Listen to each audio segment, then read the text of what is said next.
नवेम्बर 1 रु देश में 5टी नुआ नियम लागू होगा जाऊँगी जमीती कि बैंक अकाउंट को नहीं आसूची नुआ नियम, आधार कार्ड को नहीं आसूची नुआ नियम,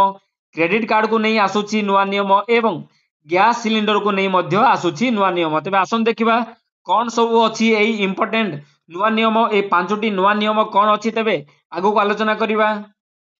एक नंबर है सरलीकृत है आधार अपडेट प्रक्रिया जमीती यूआईडीएआई आनी समस्त नागरिक मान गोटे खुशी खबर जमीती पूर्वर आम आधार कार्ड रे जेकोसी अपडेट करने चाहूले आम कौन करूँ ना सीएससी सेंटर को जावाक पड़ूला माने जनसेवा केंद्र को जाई आमको यह अपडेट करने को पड़ूला किंतु वर्तमान नवेम्बर 1 ठारू व्यक्ति माने व्यापक डॉक्यूमेंटेशन बिना ऑनलाइन रे निजर नाम ठिकाना जन्म तारीख एवं मोबाइल नंबर भली समस्त सुविधा निजे संशोधन करें। बुझीपारे आपण मैंने वर्तमान 1 नवेम्बर पर आधार कार्ड रे समस्त अपडेट निजे निज मोबाइल रे करें एवं केवल बायोमेट्रिक जदि आपन को करिवार अछि तेबे ही आपन को सीएससी सेंटर को विजिट करिया को पड़िबो। जेमिति आपन फोटो अपडेट करिवे तेबे आपन को निहाती आपन को सीएससी सेंटर को जिवा पड़िबो। तेबे आपन मानक मन रे गोटे डाउट आस्तुबो किबोली भाबे आमे एई समस्त डिटेल्स आम मोबाइल रे करिबा एवं बिना डॉक्यूमेंट रे। तो देखंतु सरकार कोन करछंती गोटे अपडेट आनिछंती से अपडेट माध्यम रे जेतेबेले भी आमे कोन करिबा आम आधार कार्ड रे किछि अपडेट करिबा जेमिति नाम हो ठिकाना हो जन्म तारीख हो कि मोबाइल नंबर हो यह कौन हम ना आमर पान कार्ड पासपोर्ट एवं राशन कार्ड भली यही समस्त सरकारी डाटा रे यह भेरीफाई करिवो जांच करिवो जदि आपणकर से डाटा सह यही आपण जो नूतन डाटा टी अपडेट करूछंती मैच करि जाउची ताहा सहजरे आपणकर आधार कार्ड रे अपडेट हेइ जिवो एवं यह प्रोसेस यही नुआ नियम आनिबार सरकारଙ୍କର मुख्य उद्देश्य होची पेपरलेस करिबा पेपरलेस ट्रांजैक्शन माने जमीन आम अपडेट करने जाऊे जमी नाम ठिकाना जेकोसी गोटे आम आधार कार्ड अपडेट करने जाऊे आमको पेपर जेरेक्स करा पड़ूला डॉक्यूमेंट जेरेक्स कर देवाक पड़ूला वर्तमान यही समस्त गुड़िक माने पान पासपोर्ट राशन कार्ड बड़ी समस्त डाटा गुड़िक ऑनलाइन माध्यम ऑटोमेटिक वेरीफाई हम तो एथिरे आउ कौन जेरेक्स आवश्यक पड़ोनी तो यही भाव पेपरलेस ट्रांजैक्शन हो पार। 2 नंबर हूँ एसबीआई क्रेडिट कार्ड जब आपण मानकर अच्छी तेबे आपण को अधिक शुल्क देवाकू पड़िबो जेमिति एसबीआई कार्डधारी माने नवेम्बर 1 तारिख रु अधिक शुल्क देवाकू जाउछंती जदि आपणकर असुरक्षित क्रेडिट कार्ड अच्छी एवं आपण माने यह कारोबार करछंती तेबे आपण को 3.75% अधिक शुल्क देवाकू पड़ी पारे एही 1 नवेम्बर परे जेमिति कि जदि आपण माने थर्ड पार्टी एप्लिकेशन जेमिति क्रेडिट चेक यही भाव थर्ड पार्टी एप्लिकेशन तृतीय पक्ष एप्लिकेशन माध्यम पेमेंट करुछंती स्कूल फीस किंबा कॉलेज फीस पेमेंट करुछंती तेबे आपण को अतिरिक्त 1% शुल्क देवाको पड़िबो नवेम्बर 1 तारिख परे। किंतु जदि आपण माने स्कूल किंबा कॉलेज फीस जदि पीओएस किंबा ऑफिशियली वेबसाइट माध्यम पेमेंट करुछंती तेबे आपण को कोनोसी एक्स्ट्रा शुल्क देवाको पड़िबो नाही। बुझी पारले एवं 1000 रु 1000 टंका रु अधिक वालेट रिचार्ज उपर मध्य आपण को 1 टंका अधिक शुल्क देवाको पड़िबो जदि आपण माने आपणकर गोटे क्रेडिट कार्ड अच्छी तेबे निहाती भाबे एई समस्त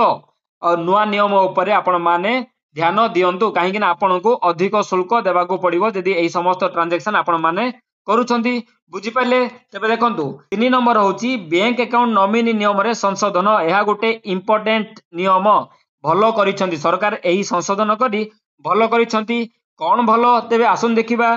बैंकिंग आईन रे संशोधन होईची एवं यह अंतर्गत रे प्रमुख परिवर्तन होईची वर्तमान गोटे अकाउंट गोटे सिंगल अकाउंट रे 4 जन नॉमिनी रही पारिबे नुआ नियम अनुसार गोटे सिंगल अकाउंट रे 4 जन नॉमिनी रही पारिबे।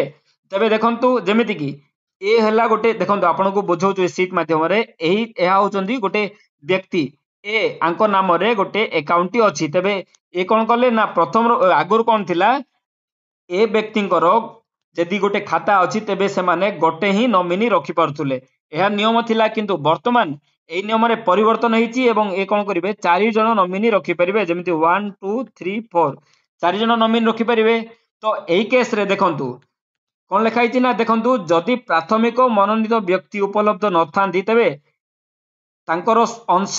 स्वयं चालित भावे परवर्ती धाड़ी को पलैब जेमिति यार मीनिंग कौन है देखंतु जेमिति ए नाम गोटे खाता थिला तांकर किछि प्रॉब्लम हैला दुर्भाग्यवशतः तांकर किछि प्रॉब्लम थिला तेबे कोन हबो ना 1 2 3 4 एमिति अछंती तेबे यांकर समस्त शेयर कोन पळेबो 1 नंबर को पळेबो तेबे जदि 1 नंबर भी उपलब्ध नथिबे यांकर भी किछि प्रॉब्लम हैला समस्त टंका 2 नंबर को पळेबो जदि 2 नंबर भी रहिबेनी 3 नंबर को पळेबो 3 नंबर रहिबेनी 4 नंबर को पळेबो एई भली सहजरे बिना कागज पत्र रे जेहेतु नॉमिनी तांकर दिया हितबो अति सहजरे आपणकर घर लोकंकु एई पैसाटी पळेबो जदि आपण जदि आउ गोटे प्रकार करिवे जेमिति ए देखंतु ए व्यक्ति को नारे अकाउंट अछि कोन कले ना 1 2 3 4 तांको परिवार रो 4 जन को नॉमिनी रखिले समस्त को 25% रो शेयर करि देले तबे जेतेबेले ए व्यक्ति को किछि प्रॉब्लम हबो जदि 100 टंका रखिचंती तबे समस्त 4 जन 25 टंका लेखे 4 जन अकाउंट को पळेबो बिना टेंशन रे बिना कागज पत्र रे बिना कोनोसी प्रॉब्लम रे तांको उत्तराधिकारी को एई भली जदि नॉमिनी रखिथिबे तांको उत्तराधिकारी को एई टंका जाई परिबो किंतु पूर्वर कोन होतला पूर्वर गोटे व्यक्तिर अकाउंट थिला से कोन करथले जनकु ही नॉमिनी रखुथले मनकर तांको स्त्री को रखुथले तो स्त्री जनक रखुथले किंतु वर्तमान से कोन करि परिबे तांको बापा को रखि परिबे तांको मां को मध्य रखि परिबे देखंतु तांको मदर रखि परिबे फादर रखि परिबे तांको वाइफ रखि परिबे तो जते टंका भी तांको अकाउंट रे थिबो तीन जन अकाउंट को समान भाबे वर्तमान से माने ट्रांसफर करि परिबे बुझि परले 4 नंबर होउची गैस सिलिंडर सीएनजी एवं पीएनजी मूल्य रे परिवर्तन हेई पारे जेमिति हमें समस्त जानि छंती प्रति मास रे एलपीजी जेमिति कि सीएनजी डीजल पेट्रोल एही भली भाबे समस्त तैल दर वृद्धि पाई थाए किंबा ह्रास पाई थाए तबे आशा करा जाउची 1 नवेम्बर रे एही तैल दर सामान्य ह्रास हेई पारे किंबा वृद्धि मध्य हेई पारे दर्शक बंधु आशा करूची आजिकार इनफॉरमेशन डी आपण मानकु भल लागिथो जदि भल लागिची प्लीज उटे लाइक करंतु शेयर करंतु सब्सक्राइब करंतु एही भली नुवा नुवा अपडेट हम चैनल रे डेली पाइबा पई नमस्कार धन्यवाद जय जगन्नाथ।